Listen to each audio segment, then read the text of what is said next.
Booking celebrities takes a really long time and a lot of emailing.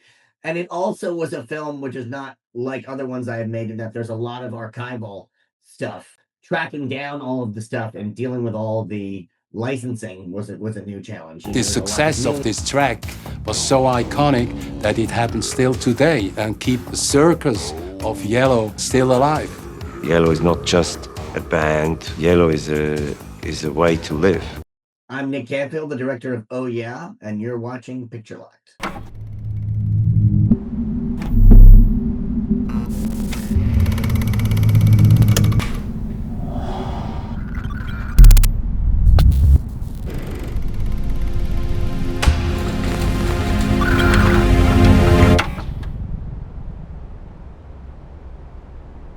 Oh Yeah is the story of the iconic electronic music duo Yello and the phenomenon of their 80s hit song, exploring the song's cultural impact and its enduring place in the American psyche. The main character of the film is really the song Oh Yeah and its course through our history, but it also explores the makers of the song, the musicians Yello, and the guys behind it, Boris and Dieter. And they are a Swiss avant-garde music duo who have been together for 45 years. I think what led me to this story, believe it or not, was actually I was dreaming about it. I woke up one morning and I just had the song stuck in my head, just like any other time that people, get a song stuck in their head.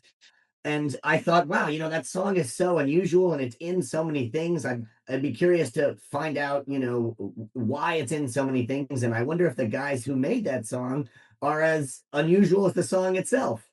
And it turns out that they are. What I discovered were a few unusual things. I mean, that song is a real electronic pioneering song. It's an early song in the history of sampled music and things like that. But so it actually has no instruments in it at all. You know what I mean? No one plays any instruments. It's all unusual sampled sounds.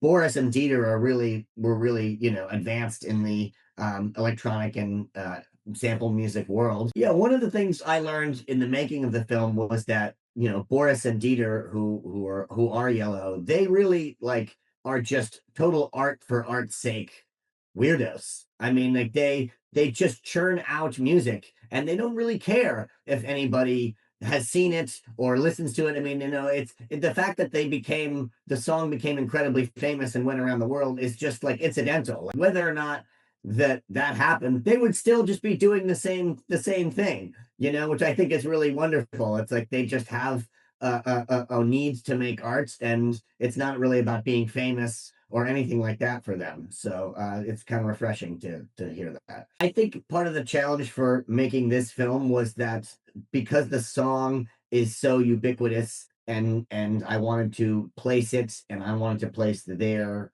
sort of musical legacy, there were a lot of pretty famous people that I was trying to interview, so I spent a lot of time trying to get Matthew Broderick to appear in this film.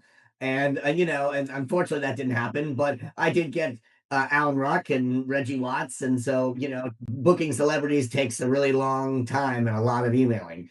And it also was a film which is not like other ones I have made, in that there's a lot of archival stuff. I usually just kind of make more observational films where you film everything and then that's what's in it. So tracking down all of the stuff and dealing with all the licensing was a new challenge. There's a lot, just millions of images and all of these photographers and all of these people in Europe, and then you have to convince the label to work with you on the licensing of the song itself. So it was a lot of that kind of tracking stuff down, which was interesting in its own way. I hope that audiences take away from this film kind of a lesson about how a song enters the cultural zeitgeist and why it stays there. I mean, in the film, you learn about how music is used in films and in anything else to make us feel a certain way. And I think once you realize how,